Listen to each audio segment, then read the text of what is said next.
Look. Yes. See that? Trump was right about everything. It just came in. Somebody said, I said, this was sent in by a fan. I said, I think we should make some of them, right?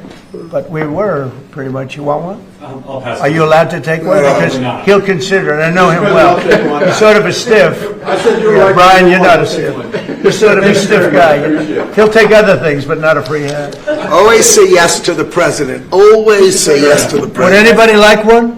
Keith Smith says most immigration workers left after the law took effect, so this potato farmer hired Americans. Problem is, he says, most show up late, work slower, and are ready to head home after lunch. Some even quit after just one day out in the field. There's a Hispanic man that works for us, and I say, he's 52, and he'll make anywhere from $70 to $100 a day. I said, if you can keep up with him and do a good job, you can make that. But they're not physically in shape to do it, and, probably not mentally tough enough to do it, some of them. Jim is a Republican who voted for Donald Trump 3 times. How do you feel about your vote for Donald Trump now? Well, I feel like perhaps I should have considered some other options. Among other things, Jim imports packaging supplies for his honey, so he's paying real close attention to the tariffs Trump just put in place. We just bought our year's supply of bottles from Taiwan and our year's supply of corks from Portugal about 3 weeks ago. So that would have been, another $5,000 or $6,000 out of my pocket. Which is partly why he's repairing instead of replacing this 40-year-old forklift. The cost of equipment has just gone through the roof to buy anything like that because it just would be cost prohibitive. He's also holding off on improvements around the farm. Well, we're not going to hire any more people, that's for sure. It's more than just the tariffs. For the past 2 years, Jim has been selling honey to the federal government, which then provides it to schools and food banks. But after Donald Trump took office, the USDA cut those programs suddenly as part of the federal government's effort to streamline spending. For a lot of other local farmers around here, it was a major source of reliable revenue.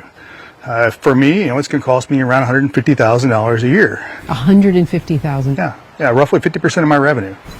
That's a huge hit. That's a massive hit. Here in Missouri, we were proud to vote for President Trump, but now we're definitely regretting it. Last year under Biden, we got approved for a $250,000 cost-sharing contract with the Department of Agriculture to improve our water systems on our 300-acre cattle farm. It's beneficial to both parties because we get a break on the cost of labor and construction putting these new pipes in, and the general population gets healthier cattle, healthier beef, etc. So basically we front all the costs for the labor and construction and then they reimburse us. But in January and now in this month, Trump's put all these executive orders to freeze all these contracts. So we've already fronted over $100,000 getting these new pipes in, and now we're not going to get reimbursed. If we call and ask, they say they don't know when the funds are going to be there or if they're going to be there at all. I couldn't believe that Trump would do this to us. We've always supported him. But then my friend sent me an article on what he used to do as a real estate mogul in New York, and apparently he didn't pay companies all the time that he did business with. So I don't know if this is ever going to get solved. We can't afford it. I don't know what we're going to do. So y'all pushed out immigrant labor, and now y'all surprised nobody wants to pick blueberries for $11 an hour, 9 to 10 hours a day, 7 days a week? Really? So let's get this straight. They're offering $11 an hour to work 9 to 10 hour days, 7 days a week, no days off, no benefits, and no protections. So immigrants weren't stealing American jobs. They were doing the jobs that most Americans can't or won't do.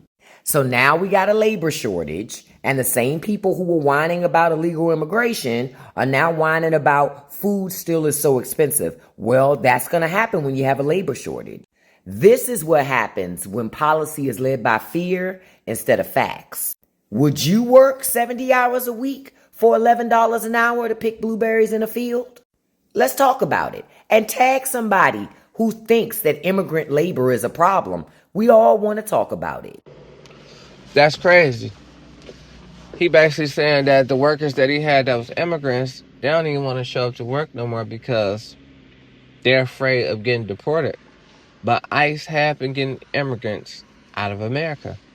Then he says he hires Americans. And I know we got a bad rap. And then he says Americans barely want to show up to work. They work slower. And they be wanting to quit the job before lunchtime. And then, like he was saying in the video, that he was telling the American workers, where if you work good as the immigrant workers, you can get $70 to $100 a day like the immigrant workers. But in reality, who wants to work for $10 or $11 an hour? Now, I know this is hard labor on a farm. Then you working outside when the sun is out, it's beaming, it may be 100 degrees, and you only trying to pay me $10 or $11 an hour? Let me ask y'all in the comments. Would y'all want to work for $11 or $10 an hour? Or that's just not enough? Because, in my opinion, man, he crazy. I don't care if you want to say Americans are greedy, we just feel like we're entitled, but it's like you trying to lowball us. And it ain't right. $10 or $11 an hour. $30 is not even enough. And you talking about 10 or 11, please. Like, I don't blame him. I'll walk out the job too. Now, I don't want to sound like I'm a lazy, non-working type of person, but companies will try to get you like that. I remember working back in the day. They used to tell me, well, if you work good, your pay can go up from $10 an hour to $12. So my pay can go up from $10 to $12, huh? And then the job I had to do was a crazy job. I had to go all the way in the air. I was afraid of heights. All the job was doing was you had to climb up high and clean areas. But I was afraid of heights. I told them that before they hired me. They still hired me. And then it's just like, they let you go anyway. But if you already knew I was afraid of heights, why would you hire me? Companies will do that. They'll play with your mind, mess with your mental. And then, not just even talking about a firm, just companies in general. Like, they're really trying to lowball you out your money. And then, you live from check to check making $30 an hour. Imagine how you live and making $10 or $11 an hour. It's just madness out here, man. Like, who would want to do that? Like, let me know. Y'all to just get in when y'all fit in, make $10 or $11 an hour, or y'all just like, hell to the no. You know what I'm saying? And then it's like, a lot of farmers are regretting their votes. Like, most of them voted for Donald Trump. Now they in fear that they about to lose their farm. And some of them been losing their farm. According to all the things that's been going on in America, a lot of them been losing their farms. They've been missing out on a lot of opportunities. And now all of them just like, they feel like they thought it was a good thing to do. And they feel like Trump just switched up on them. So in reality, what's done is done. So do you think them feeling like that is going to change anything? Or they just got to be prepared? Because they just didn't see that coming.